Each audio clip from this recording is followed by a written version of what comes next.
The new champion codenamed Lawman has finally been revealed, and that is Lex. The champion is part of the Law and Order of Paladins, and he's got this sort of high fantasy lawman sort of visual going on. He looks sort of reminiscent of the guards in Stormwind and WoW with similar colour schemes, and generally just gives off that sort of fantasy cop or guard sort of theme. His haircut though comes from like the Arnie movies or those butch action heroes of the 80s and 90s with that crew cut. And he also has an English Cockney American stereotype of an English accent, and the devs were going crazy on stream about it, but personally, as a Brit, you're always like, oh no, not again. But I guess it's nice to have a Brit in the lineup. He also has 2 dual pistols, which are called magnums, and basically the animations on these look pretty cool. The chamber opens up and fires off like an arcane glow in the chamber. It just looks rather epic, and generally the magnums are pretty damn cool. They also showed one of the emotes where he sort of fires in an arc, making almost a smiley face, and sort of this arcane power that's coming from these pistols, and it did look rather epic. So going on to these 2 pistols, they do have damage fall off, so it gets worse at range, but each shot does have 700 damage per shots, so that is higher than Androxus, just single pistol, and the shots can also headshot, which gives him a lot of damage potential actually. He does seem to fire fairly slowly, but we don't know the full DPS at the moment and what the fire time actually is, and each time he fires there is a visual laser-like trail, which I guess is sort of the arcane magic propelling the bullets out of these pistols. So worth mentioning now, one of the legendaries is called Death Hastens, and this will give you 40% more damage to targets that are over 65% health. Now this card is going to help a lot for poking enemies that are basically doing a bit of poke, giving you the extra buff damage at range, and just being a higher damage champion in general. I know there's been a bit of backlash on just increased buffs for damage on champions, but this one's quite interesting as it gives you that initial burst. And let's move on to a right click because I think it ties into it. The right click goes into third person lock on, and you basically fire off 6 shots.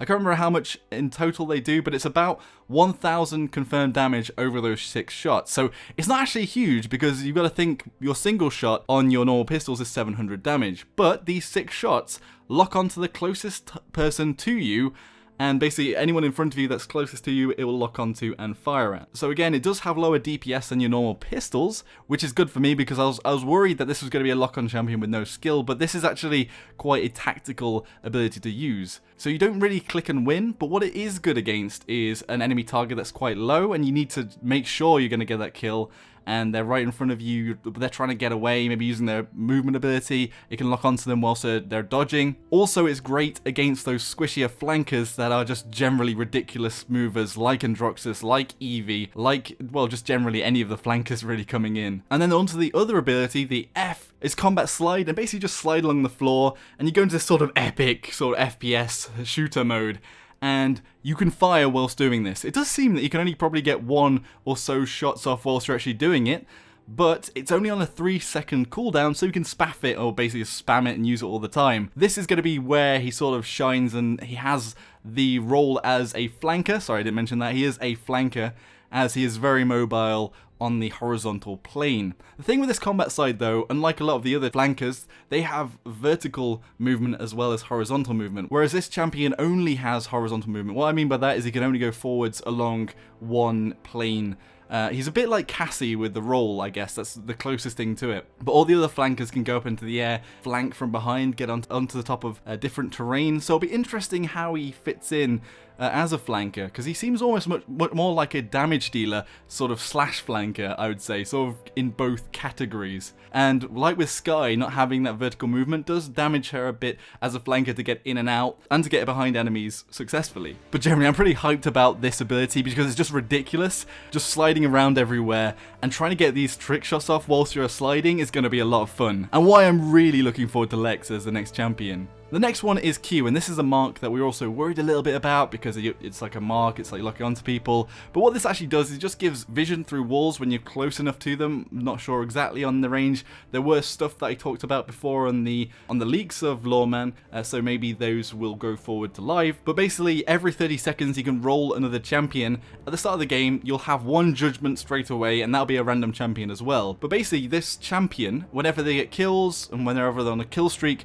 they'll basically build up a bounty on them, and you'll get extra credits for everyone they kill, and then once you kill them, you'll get that extra bounty in credits. And you can see the bonus credit numbers in the UI above the hood with a number by the little portrait of who is being hunted. The one question to ask is, do credits actually mean that much in the game? And yes, they do. Things like Cauterize and Wrecker can really turn the tide of a game, and getting some of these cards, and even the defense cards quicker on Lawman, could get you to a full item set, maybe 3'd up on every row, before anybody else can get even close to that. So it'll be interesting to see how much credits you can actually stash up as Lawman as Lex, the new champion. It also rewards you going in as a flanker and confirming a kill on somebody behind the lines, I guess, and making sure you take somebody out and being aggressive, which is a nice little touch. Finally, we're moving on to the ultimate, and what this does is it fires at all enemies in front of you. Basically, it marks them all and does 600 damage and slows them, and that's the main baseline of what it does. Shields will block it,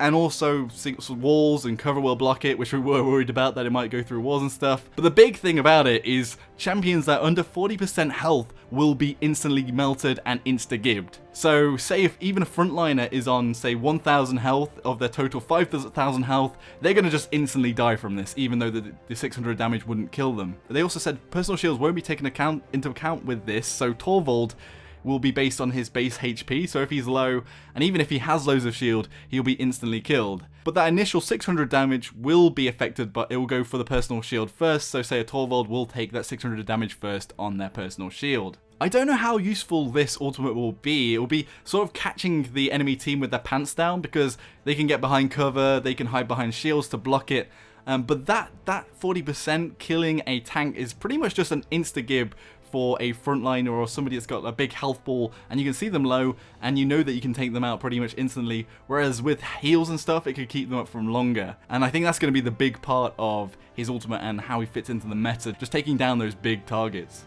Anyway, coming back to the two other legendaries, the first one, Discovery, will give the spot or the reveal to every champion on your team. So whenever you're in mark range, all your other people on your team will see that target as well, because normally they won't see that. The other one, Heroism, gives you 25% extra attack speed whilst you're sliding. What I think this might do, I'm not 100% sure, it might give you 2 shots whilst you're sliding, because it seemed on the footage in the game that they showed on this preview that you could only fire 1 shot off, so it might be enough so you can get 2 shots off whilst you're sliding, which could just mean that whilst you're sliding you've got that extra bit of damage and the extra bit of burst, and this is going to be a real big payoff for higher skilled players and players that have really great aim and they're sort of going to have twitch aim whilst they've got high mobility. And this one might be the one that people pick up over the normal damage increase on that Death Hastens. So things to think about with Lex are that he's basically a slightly less vertical movement, higher damage Androxus with a counter to high mobility flankers. Personally, I think he will likely come into the meta as with high aim he gives a high reward, and even at the higher end level I think he might be getting picks. And the ultimate can be a big breaker on the point. I think the thing to think about though is whether he will be the same sort of flanker as the other flankers at the moment, in that they have like their vertical movement, they can get in and around behind enemy lines, or will he be playing more like a damage dealer and be like an extra, so you might pick up 2 flankers but have Lawman in sort of that more damage role. I do wonder about that, but I do think we will see him, because obviously headshots, he's hit scan, he's high aim reward. I think, yeah, we're going to see him in a lot of games, and he's going to be insta-picked as well, because everyone wants to play this Lawman. And generally, he looks really cool. And the UI is great on this one, especially the little bounty profile pictures. And the animation on the arcane pistols is pretty insane. I think they've actually stepped up the game with Inara and Lex, because the animation and the artwork is just pretty insane. And again, to the people speculating that it was a cowboy and that was going to be McCree, it isn't, so there we go. Anyway, what does everyone else think about Lex? If it does come live on the PTS tonight, I'll hopefully be able to do a stream, if not tomorrow morning or whenever it goes live, and we can get some gameplay of Lex on the live servers. This has been the dev stream, by the way. Anyway, let me know your thoughts in the comment section below. Subscribe for more of my content and like the video if you enjoyed it. I'll see you all next time, and on the Lawman Lex. Joshino out.